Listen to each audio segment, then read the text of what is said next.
And this one says, the Ministry of Health warns you, thinking seriously damages your health. It's a message you find usually on cigarette packs, as you know, but not thinking. So, again, criticizing that Lebanese people are usually politically aware, or I mean, everything aware, because like they have to interfere with everything. They have to voice their ideas.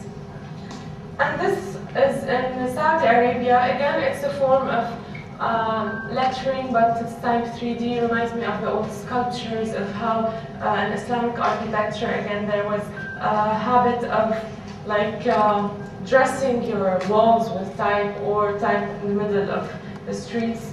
But it's a new way, and it's more contemporary way. So what are we left with today? What are the challenges confronting our heritage in language and calligraphy and typography? So many things. Disappearance of vocalization marks. Today you only find them in probably books that teach grammar, Arabic school books. And they arise from a need, like I said. So it wasn't just arbitrary how why they are. So people did not find a replacement for them. They would just, okay, they don't exist in another language, why keep them? They're just a pain in the ass. Sorry, they're just a hassle. So let's just get rid of them, you know? And so this is mixed. Why do we need them? For example, this is a sign in Beirut. It says mixed nuts. And in Arabic it says mix net or not or knit, because it's not vocalized. So this is how it should be. And not to mention the missing letters, because this is how the word should be. And transliteration. Transliteration is happening so much. It's when you write Arabic using Latin, or when you write Latin using Arabic. And a lot of attempts today are done to help you or facilitate typing without using actually the Arabic keyboard. Like this website and the software, it says write Arabic without an Arabic keyboard. But to me it says write Arabic without Arabic. So you type the letters in Latin and then the sounds of them, and then you get the options of the words that suit them in Arabic, and you choose. And also Google Translate did the same thing with so many other languages, I think. And you type, and when you hit space, you get the word in Arabic. And then you translate, and of course the translations are not always accurate, but this is another issue. Now, you find when people started living this transliteration phenomenon, they started feeling, okay, let's apply it everywhere. So you start finding signs like these. This is a restaurant, and it means time and oil, za'atar rosé. But the only place where you find the Arabic is this logo. The whole menu is in Arabic, but transliterated, therefore Latin letters, and the dishes are named after, like, in a way that is supposed to be cool. So, and this is another form. It's when you name your shop or service or whatever a foreign name, you have to write it in Arabic because you're addressing an Arab audience. So immediate service is in Arabic immediate service. This is how you write it, because it doesn't really work. Arabic chat, that's a new phenomenon again, and now you can find it on Wikipedia, and there's a whole article about it as if it's legitimate. The sounds, ha, da, a lot of other sounds as well, do not exist in other languages or in the Latin alphabet, but exist in Arabic. So for online or digital communication, people found the need to replace them with digits in this case because they have similar shapes. So this is called Arabic chat. The ayn becomes 3, and then again people found, okay, we don't have to write in Arabic anymore, so let's just use this everywhere.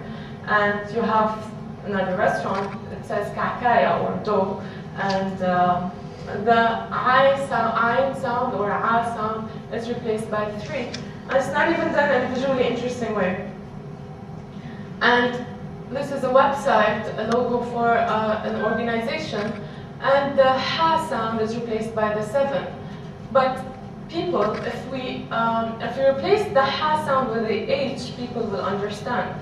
So there's not always this need for this. The disappearance of Eastern Arabic numerals. Well, there's always this issue about numerals. We have Arabic numerals, or you have Arabic numerals, or what are the Arabic numerals? Well, there are two, Western and Eastern. Both originate from the Indian, but the Arabic numerals are the Indo-Arabic numerals that are brought to Europe by the Arabs from India. So these are the ones that we use in the West. What we use in the Arab countries are the Eastern Arabic numerals that we developed somehow to suit or to fit our letters. But it doesn't matter to me the history as much as the whole style and our interference in them. So this is what they are, the one on the top. And these are what we are using today. And this is the license plate of Kuwait from the 90s, and this one today. And the same in Oman in the 90s and today, and also in Jordan and UAE and most of the Gulf countries and other Arab countries. My only concern here is that this should be suited in a way not to be too conflicting with our type, because we can't let go of our type, so we might as well devise some new numerals that fit us more, or just stay where we are. And logo and font adaptation. Today, Arabic countries are becoming so much of multilingual and bilingual countries that we need always to have projects of logo adaptation and font adaptation in our design curricula. But the only concern is the students have to be asserted the responsibility of preserving the integrity of the Arabic type when they're transforming something Latin into Arabic. This is an example, a workshop I took with a designer in Lebanon, Pascal Zoubi. He taught us here, I just picked a random display type in Latin, and he taught us here how to preserve the proportions of the letter and the readability of the letter in Arabic. So this, for example, is legible to all Arab-speaking people. And at the same time, it took the character from the Latin one without actually becoming something very, a mix or something not very clear and legible. This is another example by my student, the Twitter adaptation, Ice Age. These are display types, so it's always fun to work with them. And this is an example version, but I feel that it's not really working because to me, for example, I could see this letter as one letter. Usually you have to have like an ending here, and generally I think it could be balanced more. The adaptation always goes from Latin to Arabic, not vice versa. So one of my students thought, okay, why not have just created the other way around? So she created this typeface. It's more calligraphic. She used the reed pen, and she thought this could go with nasakh, and this could go with full script, for example, if you change the proportions somehow. So I think she voiced something in her own way, with her own potential, and I think she said something great. And I'm going to conclude with this. Apparently, I'm not the only one concerned about my language. Maybe fanatic or conservative, I don't mind being called this, but I'm not the only one. There's an organization in Lebanon, they're called Arab Thought, and they have a festival about the Arabic language next week. This is part of their campaign. It's a letter, basically, it's a simulation of a crime scene, and it says, don't kill your language. And that's it. Thank you.